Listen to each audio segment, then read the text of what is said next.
one of the last topics we'll talk about here as we're going through, what's going on right now with WHO, World Health Organization. You heard Trump said we're pulling out of the World Health Organization. That's $400 million of funding every year that they're going to be putting in, that they were putting into World Health Organization. He said we're leaving. And Biden, I think, just tweeted out something about this today. I don't know if you saw Biden's tweet, whether he tweeted out or somebody else. Biden said, Americans are safer when America is engaged in strengthening global health. On my first day as president, I will rejoin the World Health Organization and restore our leadership on the world stage. What are your thoughts about Trump defunding $400 million from World Health Organization? All I got to say is this. Trump's pullout game is strong. Wow. Let me tell you why. You just said that. It's like a cringing comment right Jesus is up there. Let me tell you why I'm glad that Trump is pulling out. Because we've been getting screwed the entire time. Who is the number one funder of the World Health Organization? Who? Gates. It's the United States. It's the United States. Number two is Gates. Bill Gates. We fund everything. And what does WHO do? WHO comes out and wants to condemn us. WHO was the one, if you remember, WHO was the one that lobbied for China for us to keep all of our airports open to Chinese travelers, right? It was WHO that lobbied on behalf of the Chinese government. And Trump had to go back to them and say, hey, listen up. Why is it that you're biting the hand that feeds you? What does China give you? But you're going to come over and you're going to work against us? Who knew the entire time, who had the information that China had, that this was a problem? And what do? They keep their mouth shut. They keep their mouth shut. And so Trump finally said, screw it. If you're going to bite our hand, we're not going to feed you anymore. I say kudos to Trump to having a big pair of orange pumpkins dangling there between his knees to actually do what other people won't do, and that is pull out from WHO, because we're tired of getting screwed. Let me respond back to that, Joshua. So you brought up a point earlier that what was the one issue that all Democrats and Republicans agreed upon? Pat, what was that issue? China. China. Yep. Okay. Now, what is the other issue that all Democrats and the majority of the GOP are basically coming back saying this is not a good decision? It's this. It's pulling out of the World Health Organization. Basically, the U.S. needs... What Republicans? We can check the math on that. Let me just get onto my point. Congress is pushing back big time, okay? We have a group of more than 700 experts. I'm going to use the key word here, experts, basically saying this is a horrible decision. Experts on what? Okay. Can I get to my point? You just weren't ranting up. Let me tell you something about this is my problem with Donald Trump, and I'm going to use someone very close to the Trump administration to prove my point. You ready for this? Go ahead. Who is Trump's longest chief of staff? Longest standing chief of staff? It was Rice Priebus for like 30 minutes. Who came in? Longest standing chief of staff. Chief of staff. You're a Trump guy. Who was his chief of staff for 2 years? He's only been president for 3.5 years. Who's president? Who was chief of staff for 2 years? Are you talking about Kelly? Yes, I'm talking about General John Kelly. So here's a General John Kelly story. Pat, how do we know each other? LIMRA, Insurance Conference. No. NALBA. We used to see each other at NALBA every year. Where was NALBA last November? Orlando or Dallas? It was in Dallas, and I came by to your office. Yep, I remember that. Let me tell you something. I came to your office that day, and that night I left here the office and I went and had dinner with the founder, one of the owners of Insmark. Okay, so I'm sitting there with David Grant, is his name. He runs Insmark. Okay. Telling me why he's a big Trump guy, and I'm like, I'm not a big Trump guy, not so much. I got nothing, I'm not. He's going, and we look over, and who's sitting behind us by himself, doing nothing? Who? General John Kelly. He was speaking at NALBA, straight up. He was the guest speaker at NALBA. So me and Dave Grant, again, he's going in on why he's a big Trump supporter, and he says to me, that guy looks like General John Kelly. Check your facts. I say, me, I'll go ask anyone anything. I say, hey, sir, are you, he's sitting where Luis is, like 5 feet away. I say, hey, sir, are you here for NALBA? He goes, yes, I am. I go, are you attending NALBA? He's like, no, not really. I go, are you General John Kelly?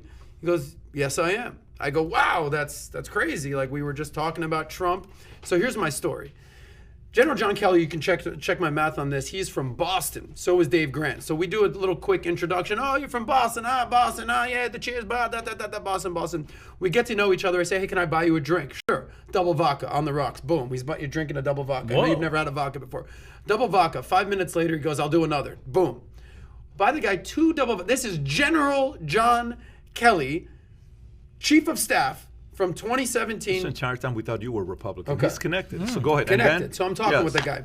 So I'm honored. I'm meeting him. He's being open, but kind of playing it close to the vest. And me, I like to pry, ask questions, and I say, we speak for about an hour. So what's the point of my story?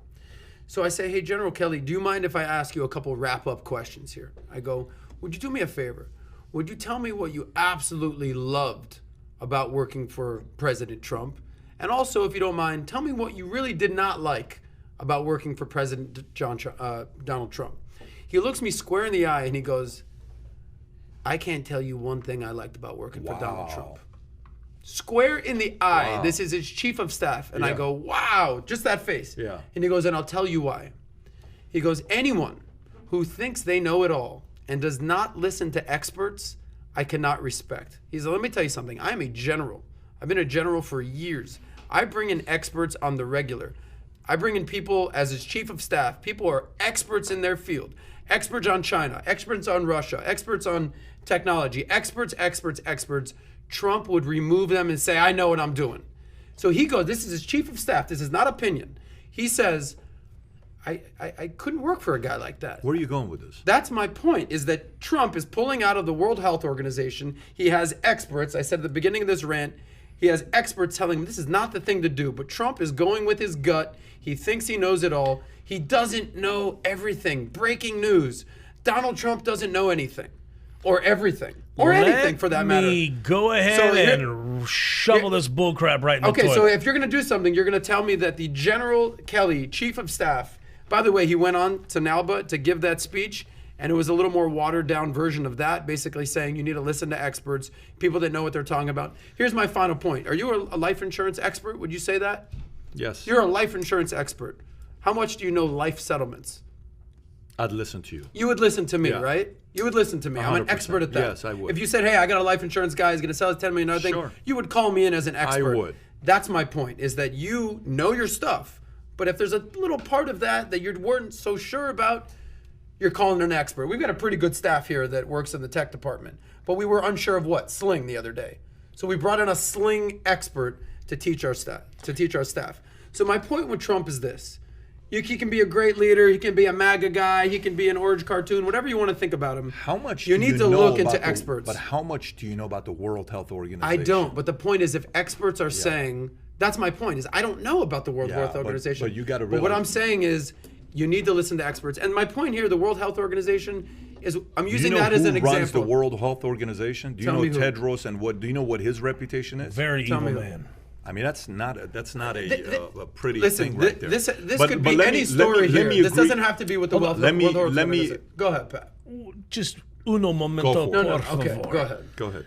Patrick is the CEO of two wonderful companies, one of them being Valuetainment. He brings me on board of Valuetainment because I am an expert at certain things. Because Patrick understands that there's some things that even a lowly little peasant, mere peasant like Joshua Feuerstein would know that Patrick doesn't know. And yes, Patrick, as the CEO of the company, brings people into his room to get their opinion. But when it comes down to it, guess who's signing the check?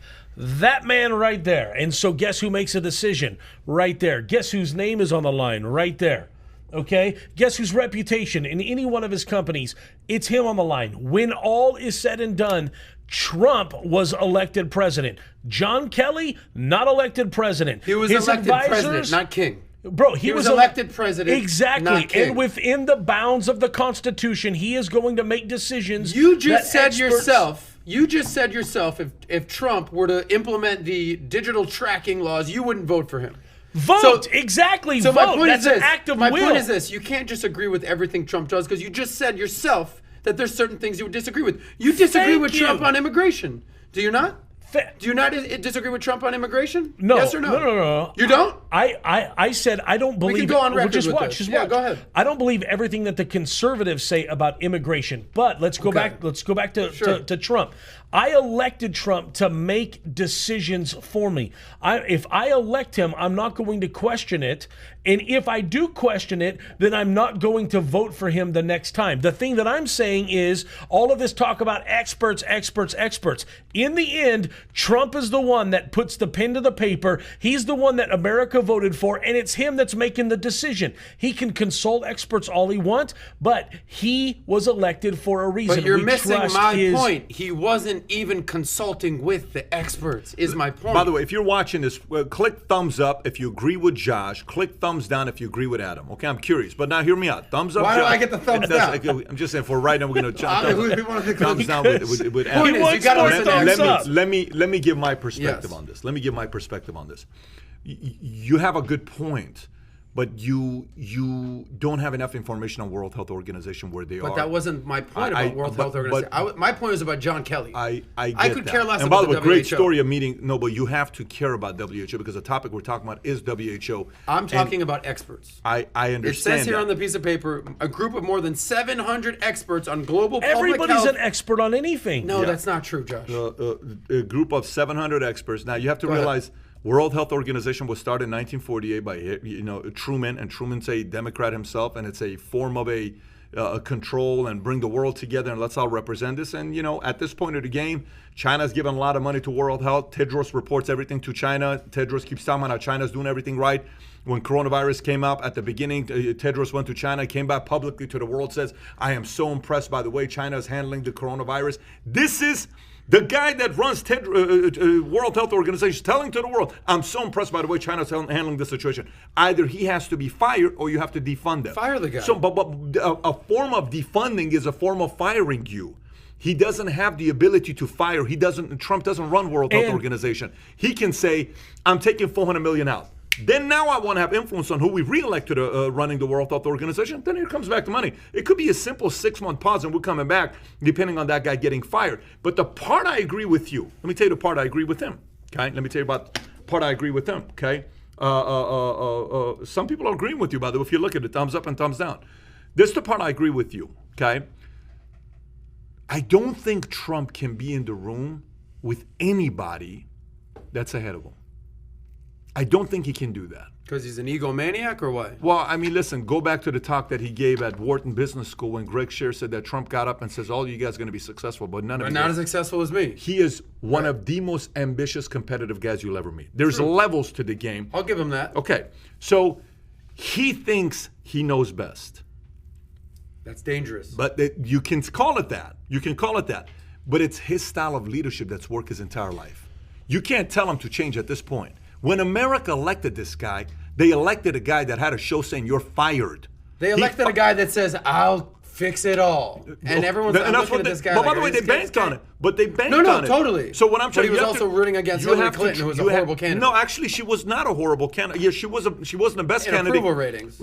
She wasn't a terrible candidate. She was a very person with a big resume. But the point is, America said, we want somebody like you. Let's see what decisions you're going to make. He professionally fired people his entire life. Of course. Trump is known for somebody that fires very quickly. He doesn't have any problem firing people quickly. And he comes back and replaces them with somebody else. This isn't a game show, though, Pat. Scary Moochie and I sat down and we spoke. Scary Moochie, yeah. You know how long he had a job?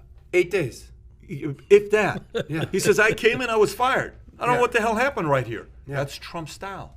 So that's his style. You may like him, you may not like him, but that's his style.